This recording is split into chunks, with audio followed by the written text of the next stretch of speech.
Hey there, money masters and curious minds. Welcome back to the Summary Shelf, your go-to place for unlocking the wisdom of incredible books. Today, we're diving deep into a book that has genuinely reshaped how I, and countless others, think about wealth. Morgan Housel's phenomenal The Psychology of Money. Morgan Housel isn't your typical finance guru. He's a master storyteller and an incredibly insightful financial journalist who understands that money isn't just about numbers and formulas. It's deeply, fundamentally human. In this book, he peels back the layers to reveal the hidden biases, emotions, and irrationalities that drive our financial decisions, often more than spreadsheets or economic theories ever could. So, if you've ever wondered why smart people do seemingly irrational things with their money, or how to build a more resilient and fulfilling financial life, then stick around.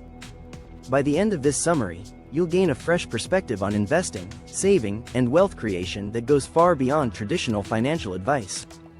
You'll learn how to harness the power of your own psychology to make better financial choices and ultimately, live a richer life, not just financially, but in every sense of the word. Let's get started. Morgan Housel's The Psychology of Money is a masterful exploration of the often overlooked human element in finance. It's not a how-to guide with specific investment tips, but rather a profound look at the behaviors, biases, and emotional drivers that truly dictate financial success or failure. Here's a comprehensive chapter-by-chapter summary. Chapter 1. No one's crazy.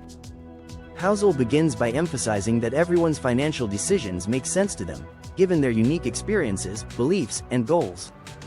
What seems irrational to one person might be perfectly logical to another, stemming from vastly different upbringings, market conditions experienced, and personal aspirations. This chapter sets the stage by highlighting the immense diversity in financial perspectives and the futility of judging others' financial choices. Chapter 2. Luck and Risk. This chapter dissects the roles of luck and risk in financial outcomes. Housel argues that extreme success or failure is often more attributable to these external forces than to pure skill or incompetence. He uses compelling anecdotes to illustrate how seemingly random events can have profound impacts on wealth accumulation. The key takeaway is to acknowledge the influence of luck and risk, be humble in success, and compassionate in failure, understanding that not everything is within our control. Chapter 3. Never Enough. Housel delves into the dangerous allure of never enough. He warns against the perils of insatiable greed and the constant desire for more, even when one has achieved significant wealth. The chapter highlights the importance of knowing when to stop, setting boundaries, and understanding that true wealth lies in knowing when you have sufficient, rather than endlessly chasing more, which can lead to reckless behavior and ultimately, ruin. Chapter 4. Confounding Compounding. This chapter is a powerful ode to the magic of compounding, but with a unique psychological twist. Housel emphasizes that the real power of compounding isn't just in the mathematical formula, but in the patience and consistency required to let it work over long periods. He cites Warren Buffett's success as less about brilliant investing and more about his extraordinary longevity and consistency in applying compounding principles. It's about enduring the boring stretches and letting time do the heavy lifting. Chapter 5. Getting Wealthy versus Staying Wealthy. Housel distinguishes between the skills required to get rich and those needed to stay rich. Getting rich often involves taking risks, being optimistic, and sometimes even being aggressive. Staying rich, however, demands the opposite: humility, prudence, and a healthy dose of paranoia. This chapter underscores the importance of survival in the financial game and prioritizing avoiding ruin over maximizing returns. Chapter 6. Tails, You Win. This insightful chapter discusses the Pareto principle in finance, that a few extraordinary events or decisions account for the vast majority of outcomes. Housel argues that you don't need to be right all the time. A few truly great investments or decisions can compensate for many mediocre or even bad ones. This encourages investors to have a broad perspective and accept that not every venture will be a home run. Chapter 7. Freedom. Housel posits that the highest dividend money pays is freedom, the ability to control one's time and choices. He argues that financial independence isn't about accumulating vast sums for luxury, but about gaining autonomy. This chapter reframes the purpose of wealth from consumption to control, highlighting that true financial success is about having options and living life on your own terms. Chapter 8. Man in the Car Paradox. This thought-provoking chapter explores the common misconception that expensive possessions impress others. Housel argues that people often admire the car, not the person driving it. The paradox lies in the fact that what people truly admire is wealth itself, not the showy displays of it. This chapter encourages humility and recognizing that true wealth is often invisible and doesn't require outward validation. Chapter 9. Wealth is what you don't see. Building on the previous chapter, Housel emphasizes that genuine wealth is often unseen because it's the money that hasn't been spent. It's the savings, the investments, the emergency funds. He contrasts this with the common perception of wealth as luxury goods and ostentatious spending. This chapter is a powerful reminder that frugality and saving are the true building blocks of lasting wealth. Chapter 10. Save money. This chapter is a direct call to action, but with a psychological underpinning. Housel explains that the most powerful way to build wealth isn't by earning a huge income, but by consciously saving. He argues that saving doesn't require a high income, intelligence, or special market insights. It's a simple, universally applicable habit that puts financial destiny in your own hands. Chapter 11. Reasonable is greater than rational. Housel argues that in finance, being reasonable is often more effective than striving for perfect rationality. Financial decisions are often driven by emotions and personal biases, making purely rational models difficult to adhere to. Being reasonable means making choices that you can stick with over the long term, even if they aren't mathematically optimal, because consistency and emotional resilience trump theoretical perfection. Chapter 12. Surprise. This chapter highlights the inherent unpredictability of the future and the market. Housel emphasizes that history is a poor guide for future performance because the world constantly evolves.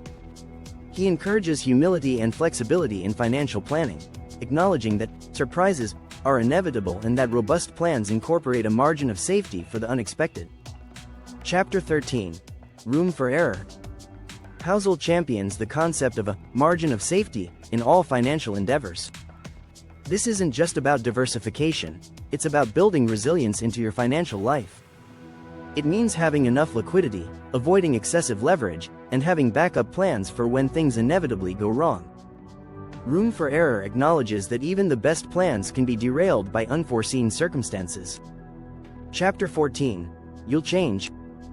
This chapter explores the psychological phenomenon of end-of-history illusion, where we tend to believe our current preferences and goals will remain constant. Housel stresses that people change significantly over their lifetimes, and financial plans need to be flexible enough to accommodate these evolving priorities. Long-term planning should account for the possibility that future you might have very different desires than present you. Chapter 15. Nothing is free. Housel reminds us that everything valuable in life, especially in finance, comes with a cost. This chapter encourages readers to identify and pay the price for what they want. For example, market returns come with the price of volatility and uncertainty. Instead of trying to avoid these costs, which is impossible, we should accept them as the necessary fees for participating in the market. Chapter 16. You and me. This chapter highlights the critical difference between what individual investors should focus on and what professional investors or media narratives emphasize. Professionals often focus on short-term performance and relative returns, while individuals should prioritize long-term goals, personal financial security, and their own unique needs. Don't get caught up in the comparison game.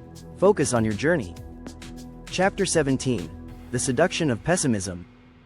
Housel explains why pessimism often sounds smarter and more convincing than optimism, especially in financial markets. Bad news travels faster and resonates more deeply due to our evolutionary biases. However, he argues that long-term progress and wealth creation are built on a fundamental, albeit quiet, optimism about human ingenuity and problem-solving. Chapter 18. When you'll believe anything. This chapter delves into the human tendency to seek out and believe information that confirms existing biases. Housel discusses how narratives, particularly compelling stories, can be more influential than facts or statistics. He warns against the dangers of confirmation bias and encourages critical thinking when encountering financial information. Chapter 19. All together now.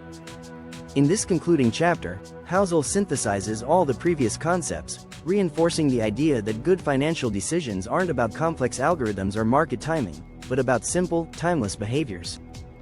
It's about humility, patience, long-term thinking, understanding human nature, and knowing yourself. It's about realizing that finance is more psychology than science. And there you have it, a comprehensive journey through the profound insights of Morgan Housel's The Psychology of Money. I truly hope this deep dive has given you a fresh perspective on your own relationship with money, and perhaps even sparked a few aha moments. Remember, true financial wisdom isn't just about what you know, but about how you behave. It's about understanding your own biases, embracing the power of patience, and recognizing that the greatest returns often come from simply staying in the game and letting compounding work its magic. If you found this summary valuable, please hit that like button, share it with someone who could benefit, and of course, subscribe to the Summary Shelf for more mind-expanding book insights. Your support helps us bring more incredible content your way. Until next time, stay wise, stay curious, and keep building that financial freedom.